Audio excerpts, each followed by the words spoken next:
Legend says that long ago on a stormy night, a Spanish treasure fleet sunk into the waters around the Cies de Cies. Some say the tide eventually washed that gold onto the sandy floor of the hidden cave beneath Punta de Caballo. But the gold is not the only thing these islands are hiding. Just off the coast of Vigo, Spain, lies the Cíes archipelago. Today, they are a protected paradise with turquoise waters, sometimes called the Caribbean of Europe. But for thousands of years, they were something else entirely. A refuge for druids, a hideout for pirates, and a graveyard for ships. People have been trying to claim these rocks since the Bronze Age. If you hike up the slopes of Mount Faro, you'll find the ruins of Azortas. There was a castro, a fortified village where the first islanders lived off shellfish and trade. There's a strange rock here that the locals call the Druid Altar. It looks like a giant human skull. It has deep grooves carved into the surface, which led people to believe that ancient priests performed sacrifices to the gods right here, looking out over the endless Mare Tenebrosum, the Sea of Darkness. When the Romans arrived, they were so struck by the beauty and the isolation they called them the Islands of the Gods. They even have a legend about Julius Caesar himself. It said he chased a group of rebellious Celts all the way here. The Celts thought the ocean would protect them, but they underestimated the Romans. After the Romans left, the islands went dark. For centuries, the only people brave enough to live here were hermits and monks seeking total isolation. In the 11th century, they built small monasteries for San Esteban. However, the discovery of the tomb of St. James or Santiago and nearby Santiago de Compostela brought a different kind of visitor, Vikings. A Norse leader named the Great Olaf, ironically nicknamed the Galician, raided these shores and tore the convents to the ground. For the next few hundred years, life here was a futile struggle. The monks returned, growing rye, wheat, and raising goats, paying their dues to the church while trying to survive the most dangerous coastline in Europe. By the 16th century, the Cies became a no-man's land, because they sat at the mouth of the Vigo estuary, otherwise known as Cies Baixas in Gallego.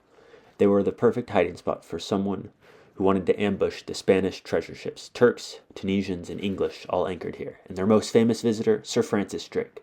To the English, he was a hero. To the people of Vigo, he was a pirate who laid waste to everything in his path. In 1702, the Battle of Ronde, a massive Anglo-Dutch fleet attacked a Spanish treasure ship. The ships packed with silver, gold were sunk. While the main battle happened further in the estuary, the Cies became the backdrop for the aftermath. To this day, people still hunt for the Santo Cristo de Maracaibo, a Spanish galleon full of treasure, rumored to be resting somewhere off the south island of the Islas de Cies. In the 1800s, the islands tried to get civilized. The government built a jail, a barracks for soldiers to fight off smugglers, and eventually the iconic Cies Lighthouse in 1852.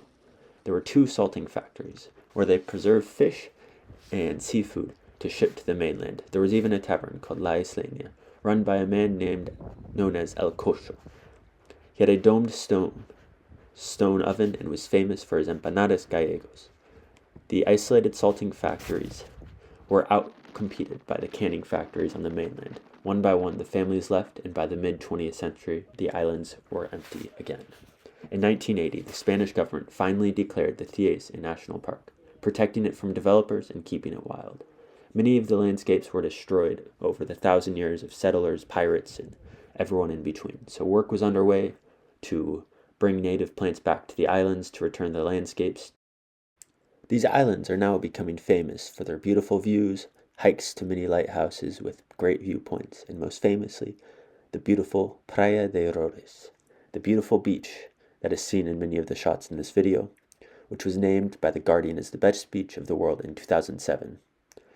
And I visited in the winter, where most of the island is shut down in the cold rain and gray skies of Galicia, but the remnants of beautiful campsites would surely make for a bucket list trip for warm summer nights. You can visit these islands by booking a boat ride from Vigo or any other city in the vicinity of the Vigo estuary, the southernmost of Las Cies Baixas. And when you walk the trails today, whether you want to hike the trails to the lighthouse, look for the remains of ancient towns, enjoy the beach known as the best in the continent, nothing beats the allure of searching for treasure. If you ever find yourself in Galicia, find a treasure map and take the boat from Vigo. Thanks for watching. Please like, rate, review, and subscribe, and stay tuned for next week's video.